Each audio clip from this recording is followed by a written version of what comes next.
aí, gente, tudo bem com vocês? Meu nome é Thaís e no vídeo de hoje eu vou contar uma história para vocês de como as universidades nacionais argentinas chegaram ao tipo de ingresso que é vigente hoje. Eu espero muito que vocês gostem e antes de começar o vídeo eu peço que vocês se inscrevam, que deixem seu like, que comentem aí embaixo se vocês gostarem desse tipo de assunto, que me sigam lá no Insta porque sempre sai alguma coisa relacionada a espanhol, relacionada à Universidade Nacional de La Plata. Se vocês tiverem alguma dúvida, me sigam no Insta e me mandem direct que eu sempre tô respondendo, sempre tô tentando ajudar, tá bom?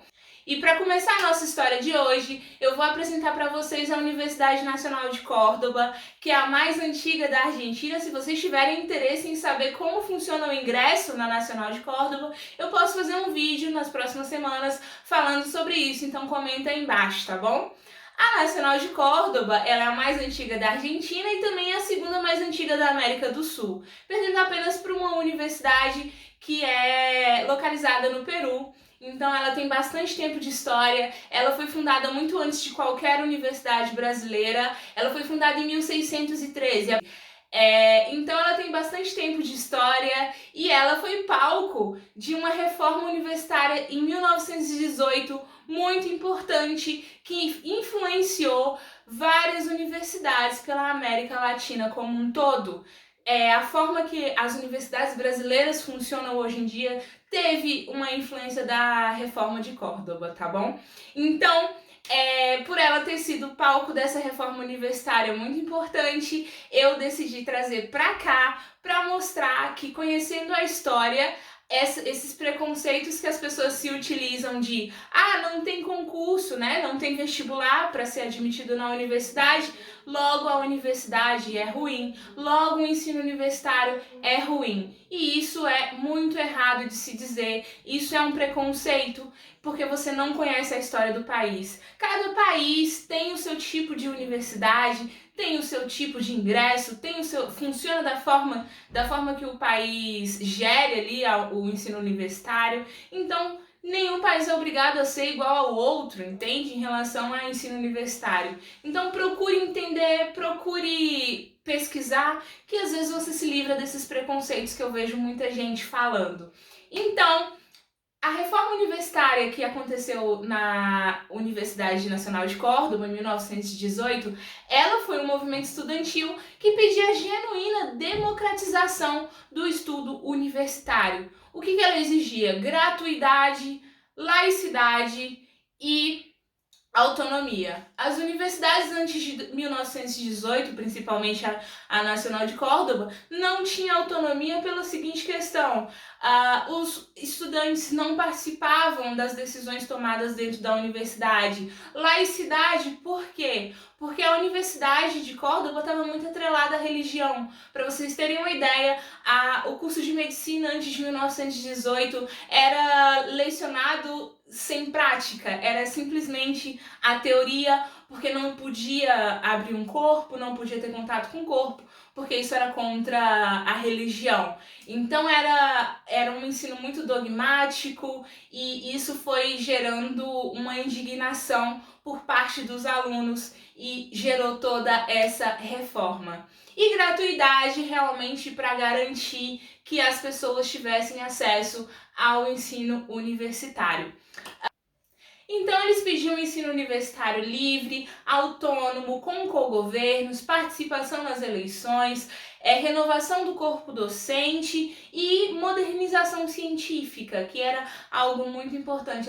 A Universidade de Córdoba ela se recusava a se abrir para a ciência, ela estava muito ali ligada à religião, como eu disse. E houve uma ocupação na Universidade Nacional de Córdoba, veio o exército, prendeu estudantes, mas logo depois eles foram soltos e veio ali um reitor reformista, por assim dizer, e mudou corpo docente, mudou como estava sendo lecionadas as matérias, ele realmente reformou ali a questão que estava acontecendo na Nacional de Córdoba. Mas isso foi se espalhando por todo o país, inclusive para a Nacional de La Plata, a gente vai chegar lá, e chegou-se a um consenso de que as decisões dentro da universidade seriam tomadas por uma tripartite, que é o presidente, a Assembleia Universitária e o Conselho Superior. E isso acontece até hoje. Essas tripartites acontecem nas nacionais da Argentina e acontece em várias universidades pela América Latina como um todo, inclusive no Brasil. Se os estudantes brasileiros têm muito mais participação nas decisões tomadas na universidade, isso também tem um dedinho da reforma universitária de Córdoba, tá bom? Na época da reforma, eles lançaram ali um manifesto chamado A Juventude Argentina de Córdoba aos Homens Livres da América do Sul, destrinchando todos os pontos do que acontecia dentro da universidade, do que os estudantes estavam exigindo, e isso se disseminou pela América Latina, influenciando países hispanohablantes e inclusive influenciando o Brasil. Mas assim, obviamente, a reforma universitária, todo esse frisson que foi causado na América Latina foi mais forte em países hispanohablantes e começou numa reforma universitária e cresceu para um movimento social em alguns outros países da América Latina. Dentro desse manifesto destrinchava todos os pontos, tudo que os estudantes estavam exigindo, e esse movimento chegando à Universidade Nacional de La Plata. A Universidade Nacional de La Plata teve um pouco mais de dificuldade para aceitar esses pontos exigidos na reforma universitária e teve que ter intervenção do Poder Executivo Nacional após uma longa greve estudantil, uma greve longa e violenta. Então ela precisou dessa intervenção para poder se render aos pontos exigidos na reforma universitária. E como eu disse, a reforma exigia gratuidade, autonomia e laicidade, e também mudou o tipo de ingresso que era vigente nas universidades, o que resultou no curso de ingresso. Todas as universidades nacionais se valem de um curso de ingresso, cada uma em seus moldes, obviamente. A UNLP ela faz de uma forma, a UBA faz de outra, através do ciclo básico comum, a Universidade Nacional de Rosário através do MIL, mas sempre é um tipo de curso de ingresso, sem vestibular, né? Mas não quer dizer que ser sem vestibular não queria dizer que não é eliminatório. Normalmente, mais antigamente, os cursos de ingresso eram eliminatórios, inclusive na Nacional de La Plata, e a gente também vai chegar nesse ponto. Então, falando da UNLP, até recentemente o curso de ingresso era eliminatório. Ele não era nos moldes que é hoje, que não tem número de vagas, que é aberto para todos. E antes de 2012 era eliminatório, tinha número de vagas. Depois de 2012, através de muitos protestos, com participações de agremiações estudantis, com participação da Federação Universitária de La Plata, foi conquistado o curso de ingresso sem caráter eliminatório e também sem número de vagas em todas as carreiras. E isso foi uma conquista muito grande, mas só foi alcançado em 2012. As mudanças ali começaram na reforma universitária em 1918 e terminaram para ser nos moldes atuais em 2012 na Universidade Nacional de La Plata.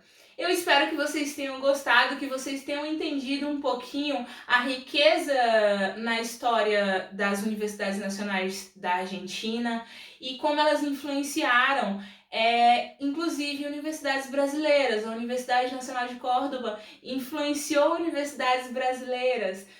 Os reformistas de Córdoba influenciaram mudanças em todas as universidades que vieram depois. Então é bem bacana entender isso, porque às vezes a gente se livra de preconceitos. Não tem vestibular, é ruim. Não tem vestibular, o curso universitário é ruim. Então, entendendo a história das coisas, a gente acaba se livrando desses preconceitos. Eu espero que vocês tenham gostado. Deixa seu like, comenta aí embaixo e me diga aí o que vocês acham dessa história, dessa reforma. No próximo vídeo eu vou falar de homologação na Espanha, como é que funciona esse convênio Argentina e Espanha. Eu queria também trazer um vídeo falando sobre como você pode fazer uma graduação sanduíche dentro da universidade, quais são as universidades com as quais a UNLP tem convênio, como é que funciona tudo isso. Eu acho que vai ser bem legal, mas assim, eu ainda estou pensando. Se vocês quiserem, comenta aí embaixo também, tá bom? Por hoje é só. Beijinhos e até a próxima!